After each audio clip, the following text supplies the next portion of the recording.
Nah, untuk orang Indonesia sendiri, menopause itu rata umurnya 45 sampai 59 tahun, atau perkiraannya di umur 49 sampai 50 tahun baru seorang wanita di Indonesia menopause. Karena untuk tiap negara itu berbeda-beda.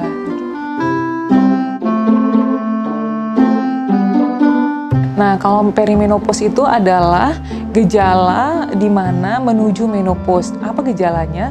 Terjadi gangguan siklus haid dari yang biasanya haidnya teratur selama 7 hari, ini terjadi pola gangguan haid, bisa sebulan atau 3 bulan nggak haid, atau haidnya hanya flek-flek saja, dan akan menuju ke gejala menopause.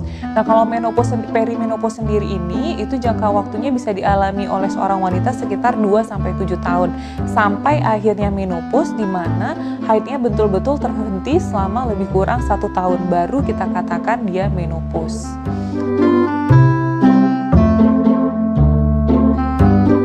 Ia akan mengalami hot flush, kemudian sering berkeringat, kemudian gangguan cemas, gangguan depresi, iritabilitas, kemudian biasanya vaginanya terasa agak kering, dan itu merupakan gejala-gejala yang sering muncul pada pasien dengan menopause. Nah, tadi mungkin saya akan menyebutkan tentang hot flash. Hot flash itu adalah terasa panas yang muncul dari dalam, yang biasanya dialami di daerah sekitar wajah dan dada, namun bisa juga dialami di belakang leher. Jadi sensasi panas yang bukan karena terkena cahaya matahari atau berkeringat. Nah, itu yang dinamakan dengan hot flash tadi, dan itu merupakan gejala umum yang dialami oleh seorang wanita dengan menopause. Ada beberapa pasien mungkin tidak ada beberapa pasien tidak akan mengeluhkan gejala hot flash tadi. Namun ada juga yang tidak tahan, bisa sampai pingsan pasien yang mengalami hot flash tadi. Hot flash tadi itu bisa terjadi selama lebih kurang 2 menit sampai 30 menit, bisa terjadi tiap hari atau bisa terjadinya mingguan, seperti itu. Iya, menopause itu dapat kalau yang namanya menopause itu akan menyebabkan mempengaruhi kesehatan. Salah satunya adalah terjadinya tadi osteoporosis.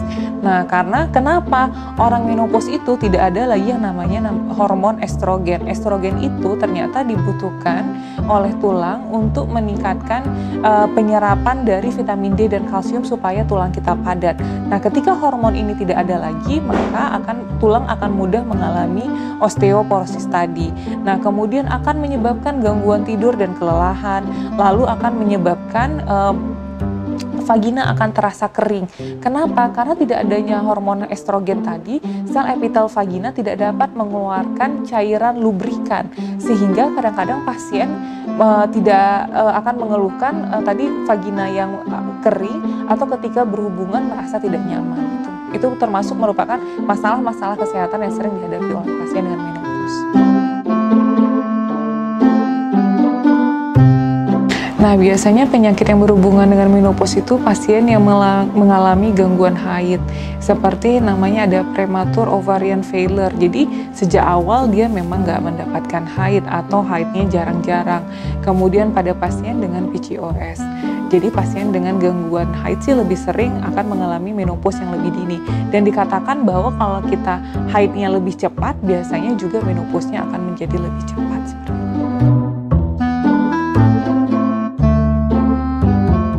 Tidak, gejala menopause itu tidak akan sama untuk setiap wanita. Seperti kita jelaskan tadi, banyak gejala menopause dan pada tiap orang itu akan berbeda-beda gejalanya.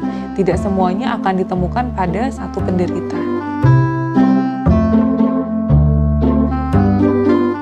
Nah, sebenarnya wanita yang mengalami pengangkatan rahim itu tidak akan keluar lagi haidnya, karena memang tidak ada rahimnya lagi.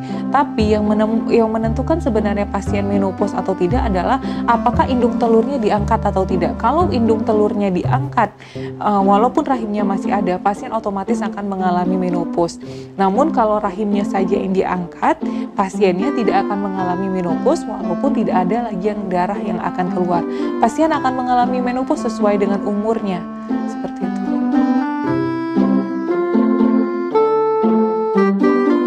Nah, mungkin ada beberapa hal yang dapat kita lakukan untuk mengurangi gejala menopause. Apa aja?